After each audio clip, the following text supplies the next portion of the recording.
বলছে বলুন কি চান? সোনা দানা। বলছে আমি দেবর রাজ গুরু, আমি বৃহস্পতি, আমি ওইটুকু সামান্য ভিক্ষা চাই না। যাও বলি মহারাজের কাছে যাও, দানযজ্ঞ আয়োজন করছে, সেখান থেকে আমি 30 স্বর্গ চাই। বামনদেব তিনি বলি মহারাজের কাছে আসছেন দান গ্রহণের জন্য। এসো। বলিয়ে বামনদেব ভগবান কি জয়।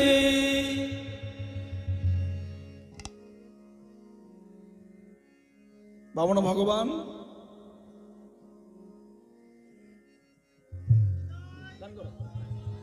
पूरी बामन का वेश बनाए, बोली राजा के दुआरे आए।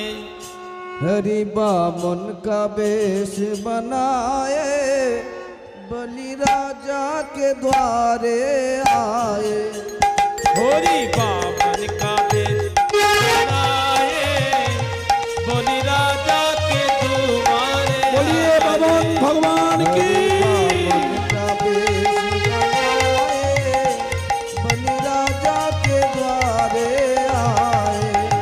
माथे तिलक सखे, सिर पे छत्र सखे, माथे तिलक शोभे माथे तिलक सखे, सिर पे छत्र सखे, हाथ में कमंडलू बुलाए, बोली राजा के चलने जाए। हरि बामन का वेश बनाए, राधे चलने आए। माथे तिलक शोभे, सिर पे छत्र शोभे, हाथ में कमंडलू बुलाए। हरि बामन का वेश बनाए, बलि राजा को चलने आए।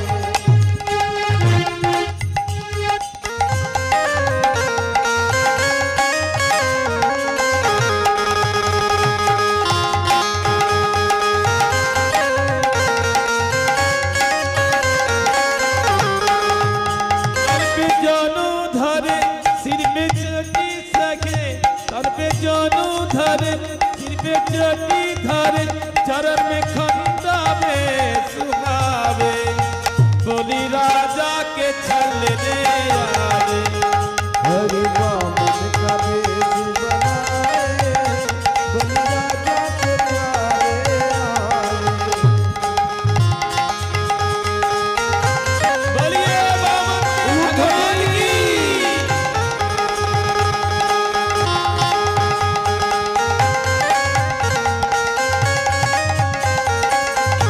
इनके छोटे छोटे हाथ, इनके छोटे छोटे पाँव, इनकी छोटे छोटे हाथ, इनकी छोटे छोटे पाँव, इनकी छोटे छोटे हाथ, इनकी छोटे छोटे पाँव, इनकी छोटे छोटे हाथ, इनकी छोटे छोटे पाँव। राजा के छलने आए, बोली राजा के दुआरे आए। बलि राजा को छलने आए, बलि राजा के द्वारे आए।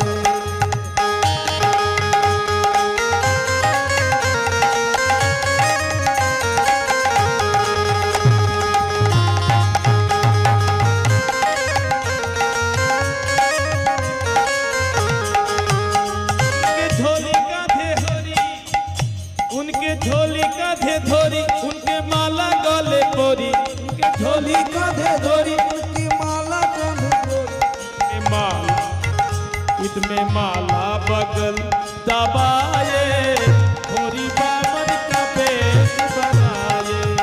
हरि बामन का माला दबाए, बलि राजा के द्वारे आए। बोलिए भगवान बामन देव की।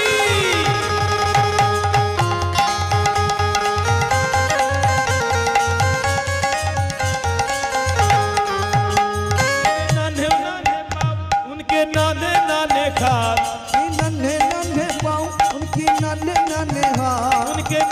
नाने पाँव उनके नाने नाने हाथ उनकी नन्हे नन्हे पाँव उनकी नन्हे नन्हे हाथ गीत में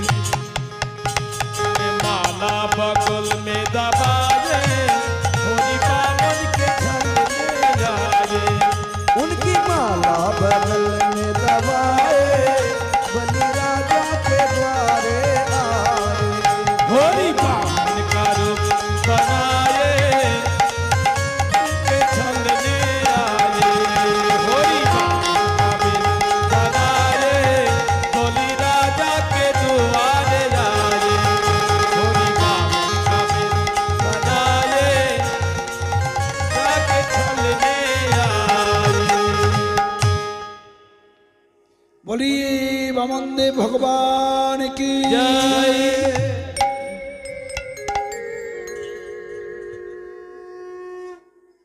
বামন দেব গুরু দক্ষিণা দেওয়ার জন্য তিনি চললেন বলি মহারাজার কাছে দান গ্রহণ করতে।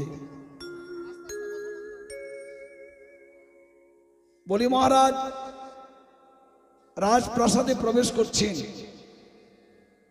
বামন দেব, বামন মানে বেটে, ছোট্ট, মস্ত বড় ছাতা মাথায় দিয়ে, বলির কন্যা রত্নাবলী। বামন দেবকে দেখে মনে মনে ভাবছে, আহারে কোন দিন দুঃখিনী মায়ের সন্তান, নিশ্চয়ই সংসার চালাতে পারছে না, তাই মা তার পুত্রকে পাঠিয়েছে আমার পিতার কাছে দক্ষিণা দান চাইতে। এমন সন্তান যদি বিধাতা আমার কোলে দিত, এমন পুত্রকে কোলে নিয়ে আমার স্তনক্ষীর পান করি আমার মাতৃজনম ধন্য করতাম। বলির কন্যা রত্নাবলী বামন ভগবানকে দেখে তার পুত্র রূপে কামনা জাগলো। বামন ভগবান শুনতে পেয়ে দূরের থেকে হাত তুলে বলছে, তথাস্তু মা, তুমি আমায় কোলে পাবে। এবার বলি মহারাজের কাছে এসে বলছে, রাজাধিরাজ মহারাজ বলি রাজার জয় হো, জয় হো। বলি মহারাজ দেখে বলছে, কে বৎস? বলছে, আমি ব্রাহ্মণ, আপনি দানযজ্ঞ আয়োজন করেছেন, আমি দান নিতে এসেছি। ও ঠিক আছে, বামন ভগবান এসেছেন দক্ষিণা নিতে, আপনাদের ভগবত সেবার জন্য দক্ষিণা দান বামন দেবকে দিতে পারে। জয় নিতাই। ধীরে ধীরে দিন।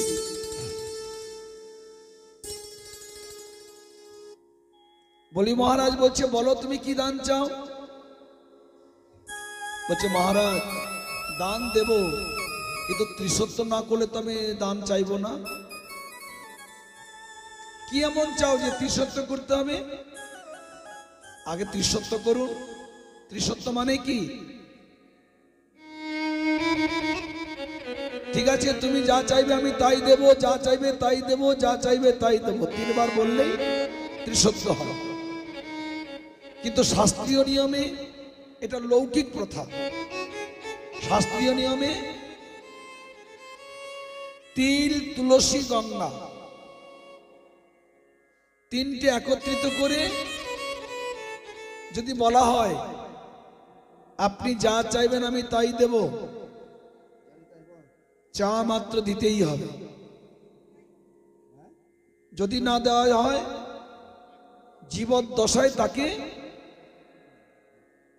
নরকে যেতে হবে, অশেষ যন্ত্রণা নিয়ে।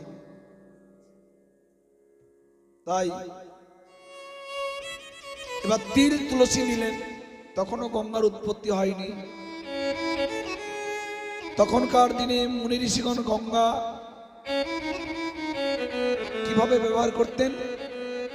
ওই কমণ্ডলুর যে ব্যবহার করতেন, কমণ্ডলের নাল থেকে যে জলটা বেরোবে তাহাই গঙ্গা সমতুল্য। কিন্তু গঙ্গা কমণ্ডলের মুখ দিয়ে যদি জল বেরোয় ওটা কিন্তু গঙ্গা নয়, নাল দিয়ে বেরোনো চাই, তবেই ওটা গঙ্গা। সেভাবেই মুনি ঋষিগণ গঙ্গা রূপে ব্যবহার করতেন।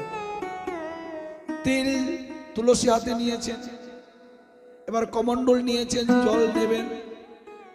সঙ্গে সঙ্গে শুক্রাচার্য এসে বলছে, মহারাজ মহারাজ বিরোচন নন্দন, আপনি এই দানের থেকে একটু বিরত হন, এই দান আপনি দিবেন না। কে এসেছে দান চাইতে আপনি জানেন না। আমি ওই চরণ থেকে ভালো চিনতে পেরেছি, উনি স্বয়ং ভগবান হরি এসেছে। আপনি ত্রিসত্য করবেন না, কি চাইতে কি চেয়ে বসবে, শেষে স্বর্গরাজ্য আর পাবেন না। আপনি দান দিবেন না। বলি মহারাজ বলছে, গুরুদেব এই জগতে কত মুনি ঋষি ব্রাহ্মণ কতজনকে দক্ষিণা দিয়েছি, দান দিয়েছি। স্বয়ং ভগবান হরি যদি আমার দুয়ারে দানী রূপে আসে, ভগবানকে দান দেব না তো কাকে দেব? দান দেবেন, কমণ্ডল হাতে নিয়ে জল ঢালবেন। শুক্রাচার্য মনে মনে ভাবছে, সর্বনাশ, যেন তেন প্রকারে আমার শিষ্যকে স্বর্গে পাঠাতেই হবে। আমার শিষ্য বলি যদি স্বর্গের রাজা হয়, আমি তখন হব স্বর্গের গুরু। আর আমার শিষ্য যদি স্বর্গে যেতে না পারে, আমি কি করে গুরু হব? ওই আসনটা আমার দরকার, ওই আসনটা আমি চাই। শিষ্যকে স্বর্গে পাঠাতেই হবে যেন তেন প্রকারে। কি করলেন? এটি ছোট্ট মাছি হয়ে কমণ্ডলে প্রবেশ করে কমণ্ডলের নালটা বন্ধ করে দিলেন। জল ঢালছে, কমণ্ডলের মুখ দিয়ে জল বেরোচ্ছে, কিন্তু নাল দিয়ে আর বেরোচ্ছে না, যে কারণে গঙ্গা পাচ্ছে না। ভগবান বামনদেব দেখলেন, সর্বনাশ, ভক্ত আমার চরণ পেতে চাইছে, আর গুরুদেব কি করছে? সে ভক্তকে আমার চরণে না পৌঁছে স্বর্গে পৌঁছাতে চাইছে। না, আমিও তার ব্যবস্থা করছি। দেখো, শুক্রাচার্য মাছি রূপে কমণ্ডলের নাল আবদ্ধ করেছে। ভগবান বামনদেব বলছে, মহারাজ মনে হয় আপনি কিছুদিন এই কমণ্ডল ব্যবহার করেননি, তাই নালটা হয়তো ময়লা জমে গেছে, দিন আমি একটু পরিষ্কার করে দেই। এই বলে বামনদেব কমণ্ডল নিয়ে কুশাসন থেকে একটি কুশ বের করে নিয়ে এমনি খোঁচা দিলেন। সঙ্গে সঙ্গে শুক্রাচার্য একটি চোখ কানা হয়ে গেল, যন্ত্রণায় ছটফট করতে করতে অনেক দূরে সরে গেল। ভগবান কি করলেন? চোখের অপারেশন করলেন। ভগবান বামনদেব শুক্রাচার্যের চোখের অপারেশন করলেন। এটা অপারেশন? বলছে হ্যাঁ। কেন? ওই যে তুমি জ্ঞান দৃষ্টিতে দেখছো, তুমি গুরু হয়ে জ্ঞান দৃষ্টিতে দেখছো, আর তোমার শিষ্য ভক্তি দৃষ্টিতে দেখছে। তুমি জ্ঞান দৃষ্টিতে আমার চরণ দেখছো, তোমার শিষ্য ভক্তির দৃষ্টিতে আমার চরণ দেখছে। জ্ঞানের দ্বারা তো কখনো ভগবত চরণ পাওয়া যায় না। শ্রীকৃষ্ণ প্রেমে দর্পণ, জ্ঞানী রে নহে অর্পণ।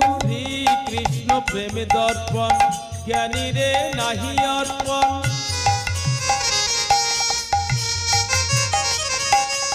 কি বুঝিবে কি দেখিবে যে বা জ্ঞান অন্ধ।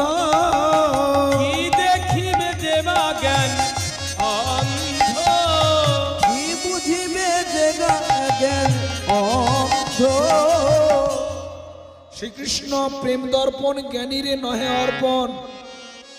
জ্ঞানী প্রেম দর্পণ পায় না, জ্ঞান চক্ষুতেই ওর প্রেমটা নষ্ট হয়ে যায়। তাই একটু ছানি কাটিয়ে দিলেন। ভগবান বামন দেব বলছে যাও তোমার অপারেশন করে দিলাম, এবার কালো চশমা পরে ঘুরে বেড়াও গে যাও।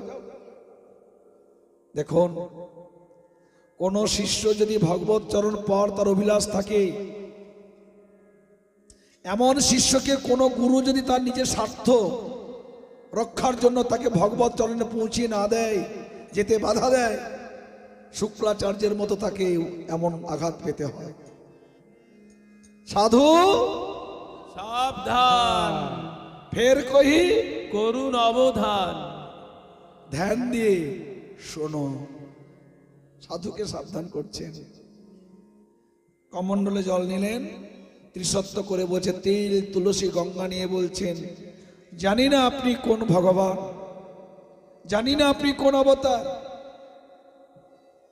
আমি প্রতিজ্ঞা করে বলছি, ত্রিসত্য করে বলছি, আপনি যা চাইবেন আমি তাই দেব। বলছে মহারাজ আমি বেশি কিছু চাই না, আমি 3 পদ ভূমি চাই। বলি মহারাজ হাসতে হাসতে বলছে, ও কি চিন্তায় আমায় ফেলে দিয়েছো তুমি, তুমি যেমন বাচ্চা তোমার বুদ্ধিও তেমনি অল্প। আরে কচি কচি চরণে 3 পদ ভূমি নিয়ে তুমি কি করবে গো, আরে বেশি কিছু চেয়ে নাও। বলছে আমি ব্রহ্মচারী, আমি ব্রাহ্মণ, বেশি চাইলে লোভ বেড়ে যাবে, আমি জানি আপনার কাছে চাইলে দেবেন, বেশি কিছু চাইলে ওই সম্পদ রক্ষা করতে করতে আমার সাধন ভজন হবে না, যাতে একটু নিশ্চিন্তে আরাধনা করতে পারি, ধ্যান করতে পারি, জপ তপ করতে পারি, এক স্থানে বসে কোন রকম আসন পাতার মতো জায়গা হলেই হবে। তাই 3 পদ ভূমি হোক না কচি কচি চরণ, 3 পদ ভূমি চাই। ঠিক আছে 3 পদ ভূমি তুমি নেবে?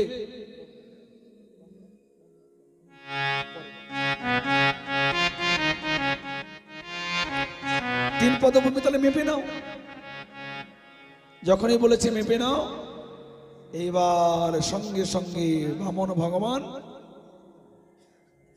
ত্রিবিক্রম মানে বিরাট বিশ্বম্বর মূর্তি, প্রথম চরণের দ্বারা ভূলোক ভূবলোক জনলোক মহালোক স্বর্গলোক করে ব্রহ্মলোক পর্যন্ত দখল করে নিলেন, আর দ্বিতীয় চরণের দ্বারা অতল বিতল তলাতল মহিতল সুতল পাতাল করে 7টি পাতাল দখল করে নিলেন।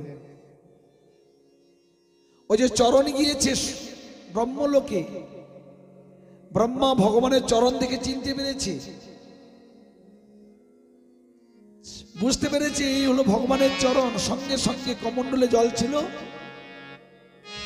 কমণ্ডলে জল দিয়ে ভগবানের চরণ ধৌত করলেন,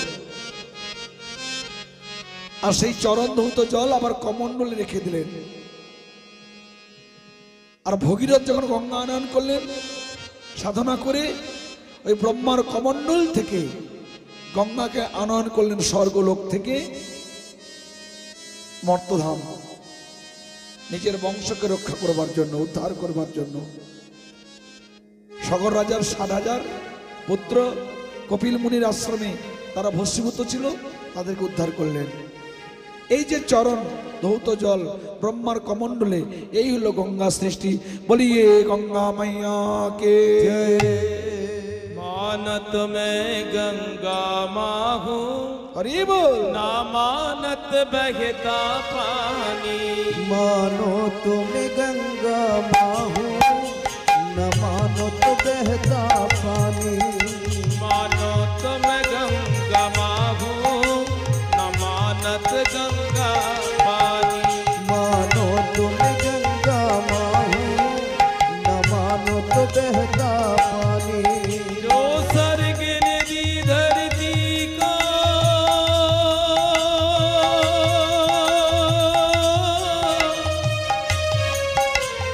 स्वर्ग निधि धरती को, ये प्यार की बही निशानी। जो स्वर्ग में दी धरती को,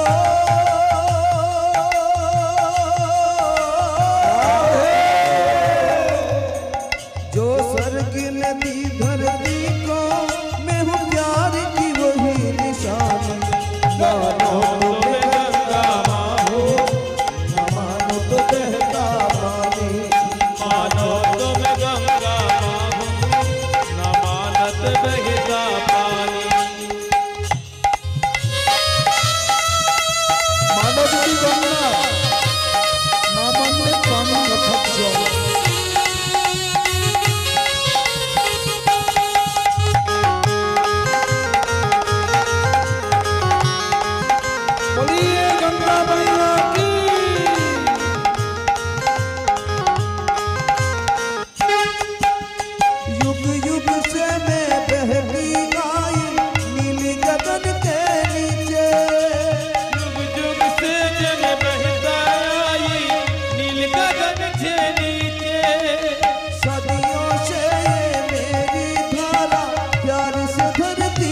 जुग से मेरी धारा प्यार से धरती सींचे। जुग जुग से ये बहती आई नील गगन के से ये मेरी धारा प्यार से की धरती सींचे। मेरी लहर लहर पलकी है। मेरी लहर लहर लहर भी लिखी है लहर पलकी है इस देश की अमर कहानी। मानो तुम गंगा मानो मानो तुम गंगा माँ हो जमानत जगता पानी।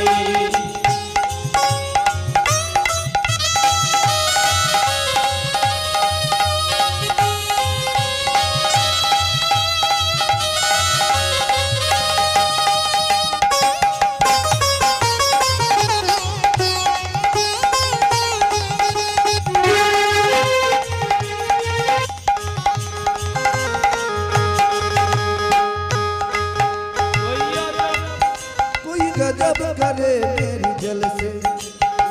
पूरन के निकलाए कोई गजब करे मेरी जल से। कोई मूरत को नहलाए। कोई मूची चमड़ी धोए। कहीं पंडित प्यास बुझाए। कोई अजब करे कोई मूरत में लाए कोई मोती चमड़े पंडित प्यास बुझाए। ये जात पात के झगड़े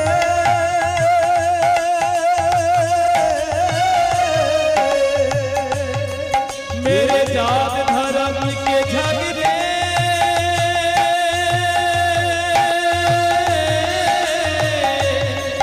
ये जात धर्म के झगड़े इंसान की नादानी। मानो तुम गंगा मानो मानो तुम गंगा माँ हो जमानत जगता पानी।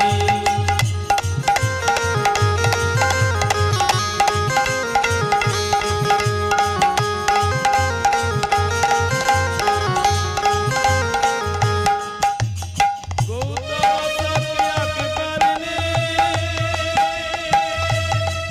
जहाँ प्यार की फूल खिलाए। गौतम असद अकबर ने यहाँ प्यार के फूल खिलाए। तुलसी गली में मीरा ने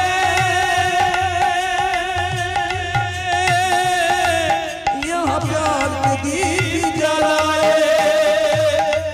गौतम असद अकबर ने यहाँ प्यार के फूल खिलाए। तुलसी गली मदाने यहाँ प्यार के दीप जलाए। मेरी गौतम सत्य अकबर ने यहाँ प्यार की फूल खिलाए। तुलसी गली में मीरा ने यहाँ प्यार जहाँ ज्ञान की दीप जलाए। मेरी लत पे आज भी गूंजे।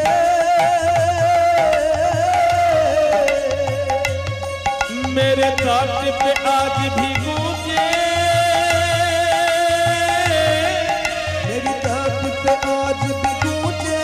ना लोग कभी की बानी। मानो तुम गंगा मानो ना तो बहता पानी। बोलिए गंगा मैया की। विष्णु भगत भोला मैया की। नदी धरती को जो स्वर्ग ने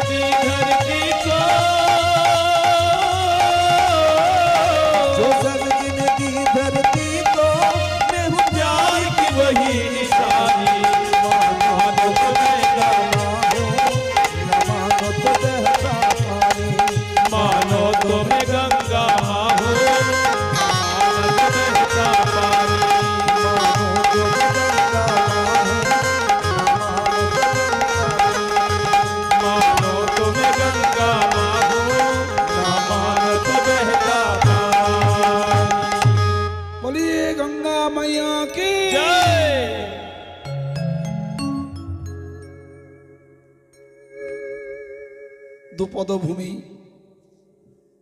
নিয়ে নিলেন। বামনদেব বলছে, হে বলি মহারাজ, আরেক পদ ভূমি চাইতো। প্রথম পদের দ্বারা ঊর্ধ্বলোক, দ্বিতীয় পদের দ্বারা অধলোক পাতাল অব্দি রসাতল, আর তৃতীয় পদ। আপনারা সবাই এগিয়ে আসুন, এগিয়ে বসুন, সবাই এগিয়ে আসুন।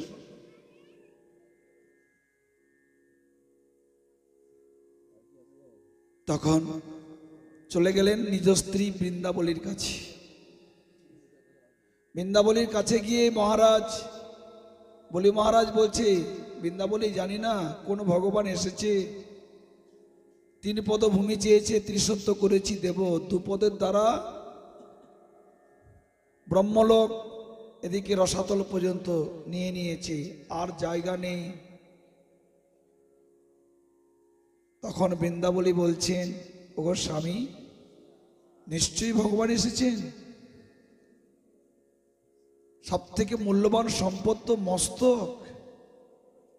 বলো, এই মস্তকে আমি পদ দিলাম, তোমার পদ আমার মস্তকে দাও, মস্তকটা আমি দিয়ে দিলাম।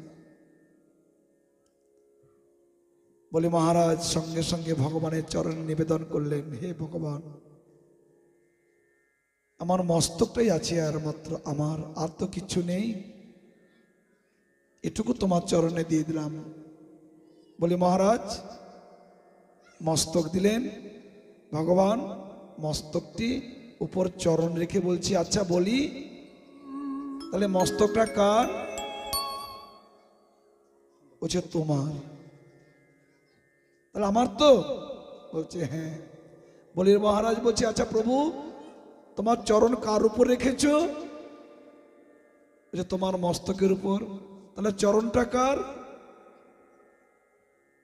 মস্তকটা তোমার। ভগবান বাধা পড়ে গেলেন। বলছে প্রভু, আমার মস্তক তোমার চরণে বেচে দিয়ে বিনিময়ে আমি তোমার চরণ কিনে নিয়েছি, এই চরণখানা আমার, এই চরণ আমি ছাড়ব না। ভগবান বলছেন, শোনো বলি, আগামী মন্বন্তরে, শ্রাবণী মন্বন্তরে তুমি হবে ইন্দ্র, স্বর্গের ইন্দ্র। যাও সুতলে যাও, তোমার সকল দত্তকুল পার্ষদ নিয়ে সুতলে যাও। আমার আশীর্বাদী সেখানে কোনো আধি ব্যাধি, কোনো দুঃখ, কোনো বন্ধন যন্ত্রণা, শোক তাপ কিচ্ছু থাকবে না। নিশ্চিন্তে তুমি আমার ভজন করো। বলছে আমি তো একা একা যাব না, আমি তোমার চরণ নিয়ে যাব। চরণ নেওয়া মানে তো সব নেওয়া। বলছে তথাস্তু। বলি মহারাজ সুতোল্লোকে গেলেন, আর ভগবান বামনদেব অর্থাৎ নারায়ণ বলির দাঁড়ি হয়ে রইলেন। এদিকে বৈকুণ্ঠে লক্ষ্মী একা, নারায়ণ নাই। নারায়ণ ছাড়া কি বৈকুণ্ঠ সাজে? লক্ষ্মী ত্রিভুবন ঘুরছে, ঘুরতে ঘুরতে সুতলে গিয়ে দেখছে, একই প্রাণনাথ তুমি এখানে দাঁড়িয়ে। সব ঘটনা খুলে বললেন, কি করব বলো, আমি বাধা পড়ে রয়েছি। এই বন্ধনটা যদি তুমি খুলতে পারো তাহলে বৈকুণ্ঠে যেতে পারি, তাছাড়া যাওয়া যাবে না। ঠিক আছে। লক্ষ্মী বলির কাছে গিয়ে বলছে, দাদা, মানে বলি মহারাজের কোনো বোন নাই, এই জীবনে প্রথম কোনো রমণীর কণ্ঠে দাদা ডাক শোনা। বলির মনে আনন্দ। বলছে বোন তুমি কে? বলছে আমি লক্ষ্মী, আজ থেকে তুমি আমার দাদা। এই যে বলি আর লক্ষ্মীর যে ভাই বোন সম্পর্ক হয়েছে যেদিন, সেই দিনটা ছিল শ্রাবণী পূর্ণিমা। সঙ্গে সঙ্গে লক্ষ্মী বামনদেবের হাতে রাখি বন্ধন করে দিলেন, ভাই বোন সম্পর্ক হলো। লক্ষ্মী বলছে দাদা কিছু দেবে না উপহার? জীবনের প্রথম শ্রাবণী পূর্ণিমায় ভাই বোনের সম্পর্ক, তুমি দাদা, তুমি কত বড় দানযোগ্য আয়োজন করেছো, কিছু দক্ষিণা দেবে না, কিছু উপহার পুরস্কার? বলছে দেব বই কি, তুমি আমার একমাত্র বোন। আচ্ছা বোন, তুমি যা চাও নিয়ে নাও। লক্ষ্মী বলছে, যা চাইবো দেবে তো? বলছে, নিশ্চয়ই দেব। ওই যে দাড়ি যিনি আছেন না, উনি আমার প্রাণপতি। ওই দাড়িকেই আমি পুরস্কার স্বরূপ পেতে চাই। নিতাই গৌর হরি বল। হরি বল, হরি বল। বলে কাঁদছে, ভগবানকে আমার রাজ্যে আমার দাড়ি রূপে পেয়েছি, সে ভগবানকে নিয়ে যাবে, কিন্তু কথা দিয়েছে দিতেই হবে। তখন বামনদেব বলছে, বলে দুঃখ করো না, তুমি যখন দেখতে চাইবে আমি তখনই দেখা দেব। ত্রিসন্ধ্যায় গায়ত্রী জপের সময় আমার দেখতে চাইবে, আমি এসে দেখা দেব। বলছে, না, আমি সব সময় তোমায় পেতে চাই। ঠিক আছে, আমি এই রূপে স্বর্গে গেলাম, চতুর্ভুজ শঙ্খচক্র গদা পদ্ম রূপে। আমি আরেক রূপে তোমার দাঁড়ি হয়ে রইলাম, সেই রূপটি হলো উপেন্দ্র ভগবান। বলি এ উপেন্দ্র ভগবান কি জয়। নিয়ে যাও। এইভাবে বামনদেব অবতার হলো। তবে রত্নাবলী, ওই যে রত্নাবলী মনে মনে ভেবেছিল বামনদেবকে দেখে যে এমন সুন্দর, বলি বামনদেব ভগবান কি জয়। একটু হাসো।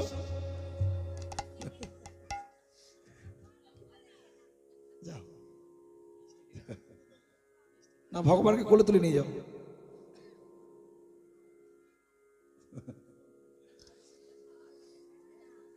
আর